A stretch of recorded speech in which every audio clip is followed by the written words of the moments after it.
नमस्कार, आपल्या सर्वांचं प्रियंकाच रेसिपीमध्ये स्वागत आहे। आज आपण सुके खोबरे वर्षभर कसे टिकवायचे ते पाहणार आहोत आणि त्यासाठीच्या काही टिप्स पण दिलेल्या आहेत। त्यासाठी व्हिडिओ स्किप न करता पूर्ण बघा।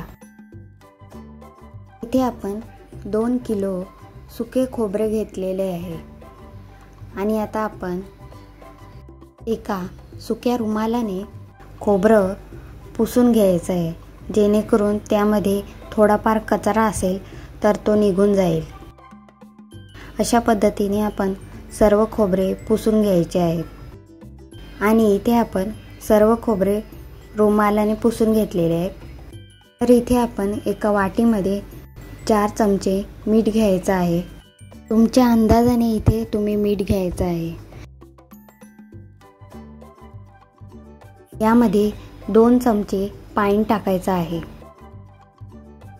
आणि अशा पद्धतीने मिठाचं पाणी खोबऱ्याला लावून घ्यायचं आहे। आतून पण लावायचं आहे आणि बाहेरच्या साईडने पण लावायचं आहे, जेणेकरून खोबऱ्याला बुरशी पण लागत नाही आणि काळ पण पडत नाही आणि खोबरं वर्षभर टिकतं। खोबऱ्याला मिठाचं पाणी लावून घेतोय तोपर्यंत तुम्ही चॅनलला लाईक करा, सबस्क्राईब करा आणि बेल आयकॉनवरती क्लिक करा, जेणेकरून तुम्हाला माझे नवीन नवीन रेसिपीज पाहायला मिळतील।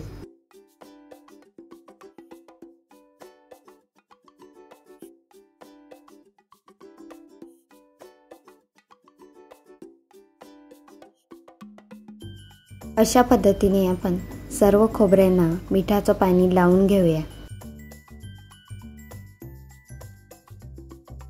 तर इथे आपण सर्व खोबऱ्यांना मिठाचं पाणी लावून घेतलेलं आहे आणि 2 ताटामध्ये आपण घेतलेले आहेत खोबरे। आता आपण उन्हामध्ये खोबरे सुकवून घ्यायचे 2 दिवस। जर तुमच्याकडे ऊन जास्त असेल तर तुम्ही 1 दिवस सुकवलं तरी चालेल। आता तुम्ही पाहू शकता आपले खोबरे छानपैकी असे सुकलेले आहेत, मीठ पण सुकलेलं आहे त्यावरचं।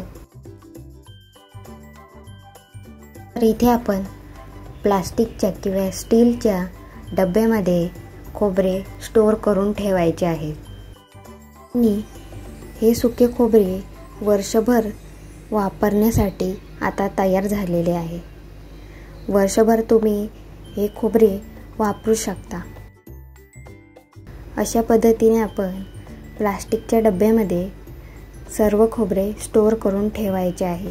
तुम्ही पण अशा पद्धतीने वर्षभराचे खोबरे वाळवून ठेवा, अजिबात खराब होत नाही।